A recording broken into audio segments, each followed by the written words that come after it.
Well, the Eternals have hit theaters, and it is a mess, and we are going to talk about it. Spoilers abound. If you don't want to know any plot details or any spoilers, go ahead and tune out of the video now. Go see the movie, come back, get my thoughts on it.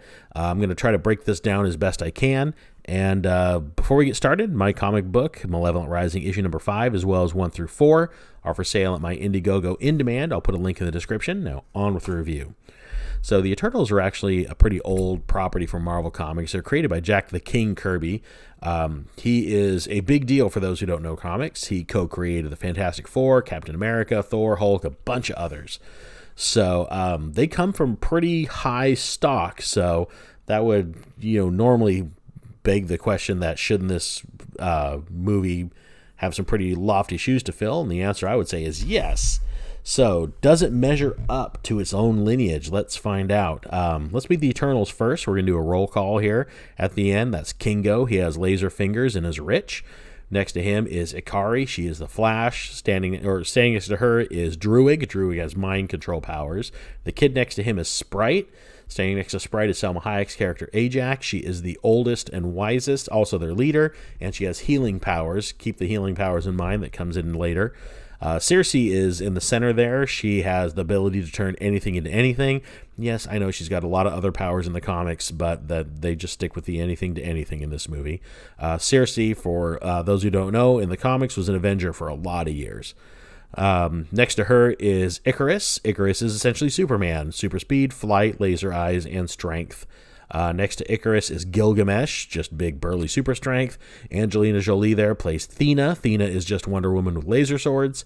And next to her is Phastos. Phastos can build anything. He's like a god of technology type. So the movie starts off with a big Star Wars-style exposition scroll explaining that in the beginning of the universe, even before the Infinity Stones, there were the Celestials. The Celestials sow life through creation and destruction. And during that time, those early times of the universe, the deviants sprung out somewhere, and they just want to end life and cause chaos. So the Celestials, in response to the deviants, create the Eternals to kind of safeguard worlds so life can evolve without the deviants basically just eating everything. So after that, we're taken to Mesopotamia, where one of these deviants, which are just basically like alligator dinosaur lawnmower monsters, comes out of the ocean and starts attacking a fishing village. And the Eternals show up in their big flying triangle, fight off the deviant, save the village. And then we're treated to a bit of flashback where you kind of see them throughout the years defending the human race from these deviants. You learn that they built the city of Babylon, and that became kind of a refuge where people could come and be safe from these monsters. And they basically been fighting them up till extinct. They rendered them extinct a few hundred years ago. So most of this is told through flashbacks throughout the movie. There's a lot of flashbacks, and we'll talk about that. So then we go to modern day London, where we see Circe is working as a professor in a museum. She's living there with Sprite, one of the other Eternals, the illusion kid who is an immortal child, and she is dating Jon Snow from Game of Thrones. And he's playing Black Knight, but he's Jon Snow from Game of Thrones. So that kind of sets up Circe's character. She's basically our main character throughout the movie. She's living her normal life in London, and she gets attacked by a deviant who comes charging out of the water. And who should come to save them but Icarus? Icarus comes flying out, and they have a big fight with one of these deviants. And they notice as they start injuring this creature that it can heal itself just like Ajax can, so it's taken one of their powers. So they decide since the deviants are back, they're going to go ahead and visit Ajax and find out, hey, what are we supposed to do? Oldest and wisest, our leader. And they get to where she's hiding out in South Dakota, but she's dead. Deviants already got there. They find her lying dead in a field. And as they kind of mourn over her body, a big glowing marble comes out of her neck and goes into the neck of Circe. And they decide it's time to go ahead and put the band back together. So they go ahead and pick up Kingo, who's on the set of a Bollywood film because he's a celebrity. And after that, we get a little bit of a flashback where we see Thena has been infected with this thing called malware, which is a weird kind of immortal cosmic dementia where if you live for too long, your memories just kind of start collapsing in on themselves and you can't tell past from present anymore. And they were going to take her to the ship and erase her memory so she'd be a totally different person, but Gilgamesh says, no, I'll just watch over her, as long as I can. And they just kind of go off. Meanwhile, Druid, seeing that the human race, as they're evolving technologically, are kind of heading towards the warmongery, genocide way of life, he decides that he could use his powers and just end it all. He could mind control the entire planet and just eliminate greed, eliminate conflict, eliminate war, but Ajax forbids it. So he takes a couple people that he's mind controlled and they just wander off into the forest. Gilgamesh takes Athena. They go off to do their own thing, and the Eternals at this point basically break up. And flashback wise, this seems to be somewhere around the time that the Spanish eradicated the Aztecs. So at least that was kind of what I was getting from the surroundings. Anyway, Athena's been drawing these crazy crayon drawings of celestials and destroyed worlds and everything else. And as Circe looks at it, the big glowing marble gives her a vision, and she sees Ashran, and she's actually communing with him. And Ashran explains that the Eternals' mission isn't actually to safeguard the human race from the deviants. It's actually just to ensure that they evolve and their society grows and their intellect and technology and everything else grows, because thought and expression and evolved intelligence is what celestials feed on. And in the center of the earth, there is a celestial named Tiamat. And Tiamat has been seated there since the earth was started, and the Eternals' real mission was just to make sure that the humans evolve long enough for Tiamat to absorb enough of their intelligence to be born, shatter himself out of the earth, destroy the human race, and it's called the Emergence. And then once that happens, the Eternals will be scooped up from Earth, their memories erased, they'll be put on another planet to go through the entire cycle all over again. And they've done this over and over and over. So we're deviating a little bit from the comic already at this point, but we'll talk about that towards the end of the video. So they decided to keep going on their quest to get the band back together. We find that Druid is basically living as a weird kind of cult leader somewhere in South America. And they try to convince him to come with them, and he reluctantly does decide to go when they're attacked by more of those alligator lawnmower monsters. And one of them fights Gilgamesh and actually kills him, and he uses these weird tentacles that grow out of his back to absorb his power. So obviously this is the one that killed Ajax, because it did it to her, and that's how it has the healing powers. Now it has the super strength from Gilgamesh, and after he absorbs Gilgamesh, he kind of takes a human form. And now he can talk and think and articulate, and he tells the Eternals that they're nothing but murderers and that they've been killing his people for generations.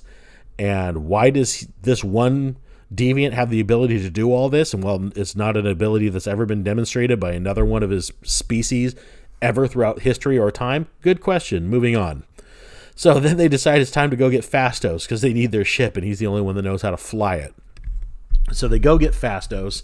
They go dig up their ship, and Phastos has this great idea that he can use their combined energy through a device that he can build, where they can link their powers together and become a unimind, and that they can use the power of Druid to put the Celestial to sleep in the center of the earth so that he doesn't wake up long enough for them to figure out how to save the human race, or at least maybe relocate them off the planet.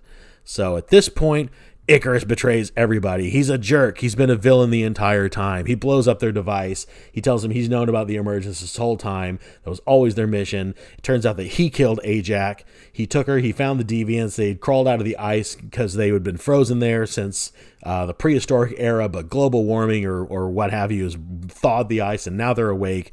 So he threw Ajax to him, killed her, took her back, and made it look like it was just a random deviant attack, and said the Emergence is going to happen, and I'm going to make sure of it.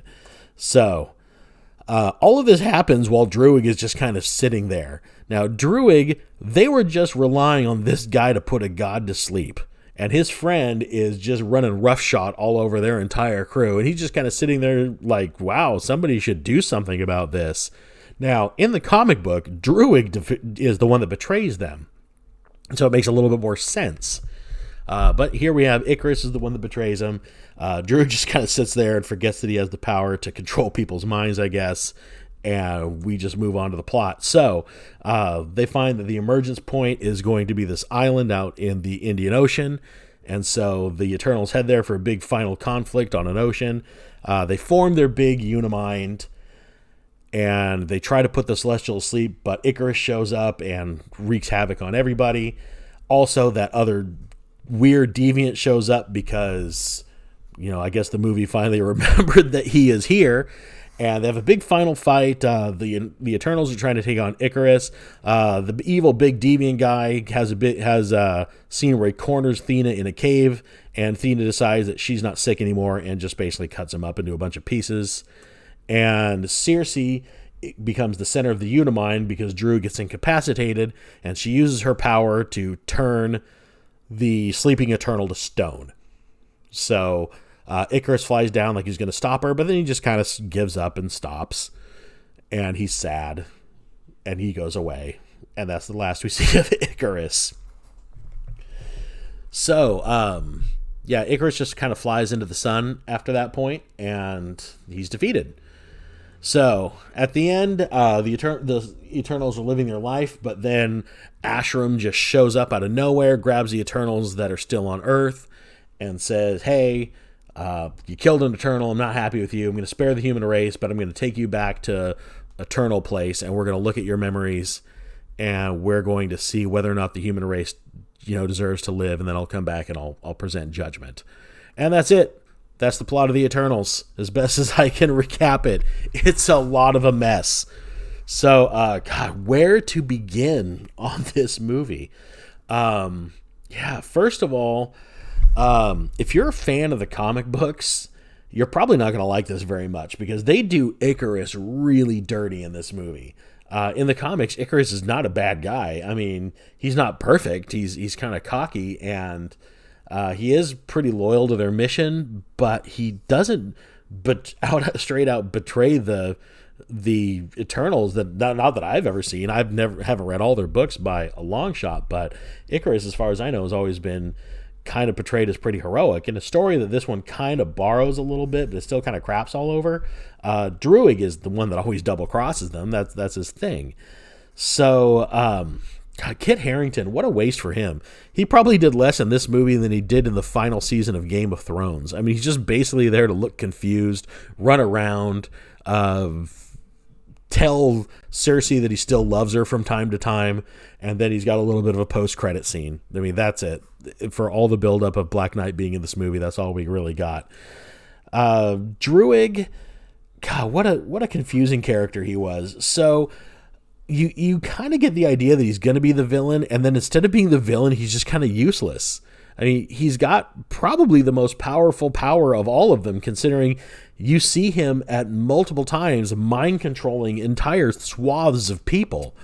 So, but he just kind of, by the end of the movie, he just kind of sits around and does nothing because, honestly, he was meant to be the villain the way it was built up. And then it's like when it was revealed that Icarus was the villain, they just didn't know what else to do with him. And speaking of villains, this movie's got a villain problem. It doesn't know who its villain is. First, it's the deviants. Then it's the one deviant that evolves into an actual killer of the Eternals and absorbs their powers. But then it's not him. Then it's the Eternal at the center of the earth. And then it's Icarus. So, and all of these guys are defeated really easily. I mean, the deviants are pretty much dealt with in flashbacks. The one deviant that somehow has the ability to absorb the other Eternals' powers, he just kind of gets killed in the blink of an eye by the first time he goes up against Athena. They just turn the Celestial in the center of the earth to stone. I don't know how that works now that about 85% of the internal surface or the internal mass of the earth is now basically marble. And then Icarus, who, I mean, it kind of, I guess if you want to just say, he's really loyal to his religion with the Eternals, that's why he turns against them. But he really doesn't have a reason to do it other than that. I mean, he was pretty much friendly with them the rest of the time. And then there's this curious scene when they're fighting on the beach and Phastos is using these weird cuffs to keep him from being able to fly or use his heat vision. And it seems to be sapping his energy a bit. And Phastos says something like, I've been wanting to, clip your wings for a long time, Icarus. And I'm thinking to myself, why? Icarus never did anything to anybody. In all the flashbacks, they all get along. Druid is the only one they don't get along with. So I don't know where all this hate for Icarus came from. Maybe he always sensed it, and that's why he turned against him. Either way, when it finally comes time for him to, carry out his master's will, he just kind of gives up and stops. They can't defeat him. He's in position where he can kill Circe, and then he just doesn't because he loves her still. So, I mean, he still could have grabbed her and just flown her off the planet, and she would have survived. He would have survived. The eternal or the celestial thing would have popped out of the earth. All said and done. Sprite is probably the most interesting character in this movie. The idea of this immortal being trapped in the body of a child that can never grow up, even though she has the intellect of a 7,000-year-old person. She's really interesting. And Leia McHugh, the actress that plays her, does a really good job of kind of bouncing around between this kind of really sarcastic, angsty character and this really just heavy character that has this burden of immortality and the fact that she's an eternal child. I think there was a lot they could have done more with it even. What they did with the movie, what they did with her character arc in the movie was probably the best. She does take a little bit of a turn towards villainy towards the end of the movie, and hers actually makes a bit more sense because basically she says, I've had to look at all of you and just be nothing but envious as you get to live among them while I'm just a child who has to move every 5 years because people wonder why I don't grow up. So, interesting character, I thought, and really good performance by the actress. The Eternals overall. So, as you can see, there's 10 characters here. Each one of them had at least one flashback. That's a lot of flashbacks. So you're just jumping from era to era, and by the time you're out of one era back to present day and into the other, you've barely had time to adjust to being back into the present day. The story just kind of bounces all over the place, goes from villain to villain. One of the things that really bothered me was that weird deviant creature that can absorb their powers. He can just stalk them all over the earth. He never demonstrates a movement power. He is still just a person on foot. I don't know how he gets from Alaska to Dakota to South America and then ultimately to this island in the Indian Ocean where the Eternals are. I mean, if he's running, it demonstrates that they're amphibious, but he's not going to swim the Atlantic Ocean quicker than the Eternals can fly there in their flying triangle. So that was a bit of an inconsistency, and it never gets explained, and it really bothered me as I thought about the movie. And I'm thinking, I mean, what am I doing something wrong here? How are people not explaining this? Why didn't they have him kill the Flash character? At least that would have made sense if he absorbed her super speed. Then he could get all these places. I don't know. So, yeah, that was one of just many problems I had. It kind of dumps all over its source material. It doesn't know where it's going. It seems to have a lot of messages it wants to put out there about taking care of the earth and probably man's inhumanity to man and all this other stuff. But it kind of like asks questions and never answers them. Then you have the whole issue with Icarus being the villain, which I wasn't a big fan of because I do like Icarus in the comics, somewhat. And they really do him dirty in this story. And yeah, a lot of people are already pointing out he's the only heterosexual white male other than Druid, I guess, in the Eternals. But Druid is even there as kind of a red herring villain. So yeah, there's the whole demographics of it all. I don't know about that, but I just thought it was it's like basically making an Avengers movie or a Justice League movie and having Superman turn out to be the villain in the end. It just didn't feel right to me. So, yeah, that's it. That's the Eternals. It's pretty bad. It's pretty long, and it's pretty confusing. So where do we go from here? I mean, the post-credit scene doesn't really set up any movie that I know about. I mean, it looks like it leads into Guardians of the Galaxy. I know the post-credit scene has been leaked online already with Star Fox and Pip the Troll appearing in the end. But yeah, I mean, I can't recommend this one. I really can't. It's really bad. If you guys have seen it, I'd like to know what you think of it. Let me know in the comments below, or if you plan to see it, let me know what your impressions are going into it. Let's talk about it. Also, while you're down there, could you like and subscribe to this video? Oh, I'm falling apart here. I was up way too late watching this movie. So hit like and subscribe, help the channel grow. I really appreciate it.